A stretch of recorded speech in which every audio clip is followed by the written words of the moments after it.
Welcome to another lecture by Pragmatic Programming. In today's lecture, we will be discussing object class in Java. So what is the object class in Java? The object class is the parent class of all the classes in Java by default. In other words, it is the topmost class of Java. The object class is beneficial if you want to refer any object whose type you don't know. Notice that the parent class reference variable can refer the child class object.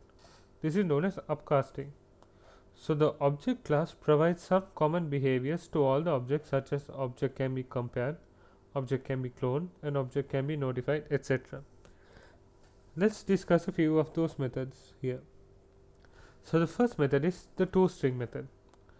ToString provides string representation of an object and used to convert an object to string. The default toString method for a class returns the object string consisting of the name of the class, of which the object is an instance, and the @ sign followed by a hexadecimal representation of the hash code of an object. The next method is the hash code method. So for every object, JVM generates a unique number which is a hash code. It returns distinct integers for the distinct objects.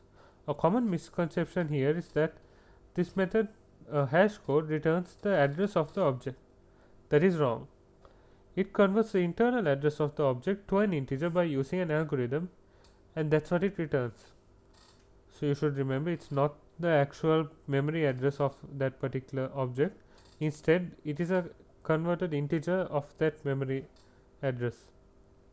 So the hash code method is native because in Java it is impossible to find an address of an object. So it uses native languages like C, C++ to find the address of the object. Next, let's take a look at the equals method. So the equals method is used to compare the given object to this object. Like this equals object is this equals method is called upon an object, and we are also passing in an object through the parameters. So we are comparing the object that is called upon with the object passed in the parameters. So it gives a generic way to compare objects for equality.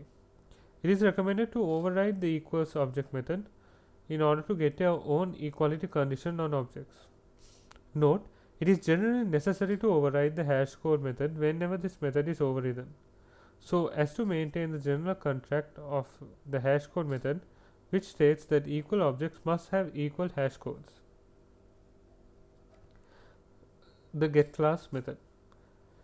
This method returns the class object of this object, this meaning the object that the method is called upon, and it is used to get the actual runtime class of that object. It can also be used to get metadata of this class. The return class object is the object that is locked by static synchronized methods of the represented class, as it is final, so we don't override it. So this getClass method cannot be overridden, it's final. So then the next method is finalize method. So this method is called just before an object is garbage collected. It is called by the garbage collector on an object when the garbage collector determines that there are no more references to the object. We should override the finalize method to dispose system resources, perform cleanup activities, and minimize memory leaks. The clone method. The clone method is used to return a new object that is exactly the same as this object. For clone method, refer clone. Let's leave that line there. What it means is you can refer the Java doc for clone to get more information, in-depth information on how this cloning process happens. Finally, the remaining three methods are wait, notify, and notify all.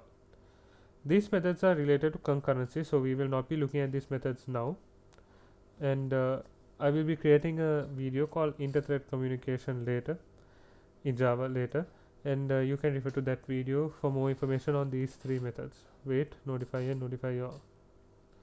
That brings us to the end of this lecture. Thank you very much for listening. Hope to see you soon with a new lecture.